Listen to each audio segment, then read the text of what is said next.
आज आप जानते हैं कि हरियाणा के अंदर सबसे दयनीय स्थिति किसी की है तो युवाओं की है। सबसे ज़्यादा देश में बेरोजगारी, सबसे ज़्यादा बेरोजगारी। और इसी पार्लियामेंट के सत्र में जो पीछे गया मॉनसून सत्र में मैंने सवाल पूछा था, आपको पता है पहले रिकॉर्ड आता था सीएमआई का। सीएमआई हर महीने का डेटा उपलब्ध कराती है और सीएमआई के डेटा के अनुसार हरियाणा देश में बेरोजगारी में नंबर 1 है।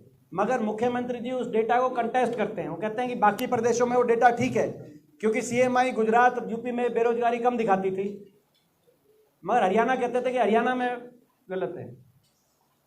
सीएमआई को डेटा को देखते हुए मुख्यमंत्री जी ने माना नहीं। फिर मैंने कहा कि मैं मोदी सरकार से पूछूंगा, भारत सरकार से पूछा गया कि भाई सबसे ज़्यादा अनएम्प्लॉयमेंट कहाँ है और पिछले 10 साल तक इसका क्या रिकॉर्ड रहा है। भारत सरकार का ये जवाब पार्लियामेंट के अंदर लिखित रूप से मोदी सरकार ने मुझे दिया।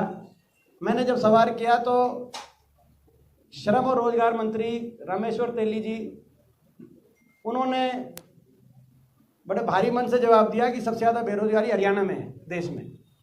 और हरियाणा में बेरोजगारी यहीं तक इस जवाब को सीमित नहीं रखा उन्होंने कहा दुखदायी बात यह है कि जिस प्रदेश में 2013-14 में देश में सबसे कम बेरोजगारी थी 3%, वो बढ़कर अब 9% हो गई है। 9%, और बल्कि 3 भी नहीं थी, 2.9%। 2013-14 में 2.9% थी।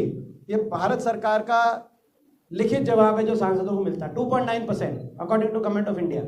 वो बढ़कर अब 9% हो गई है, जो देश में सबसे ज़्यादा है। रामेश्वर तेली जी,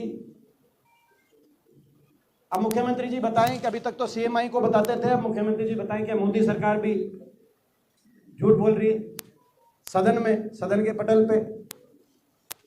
बहुत ही दुखद है। मैं इसीलिए ये दोबारा रख रहा हूँ क्योंकि जब सेशन में जब ये आया था प्रश्न, उस समय मैंने प्रेस रिलीज दी थी। तो प्रेस रिलीज में कई अखबारों में ये आया कि कांग्रेस एलिजेस हाईएस्ट। कांग्रेस नहीं है ये, रामेश्वर तेली जी की पता करिए, वो भारत सरकार के श्रम और रोजगार मंत्री हैं। ये भारत सरकार बता रही है, मोदी सरकार बता रही है, और इसीलिए मुख्यमंत्री जी को जवाब देना पड़ेगा।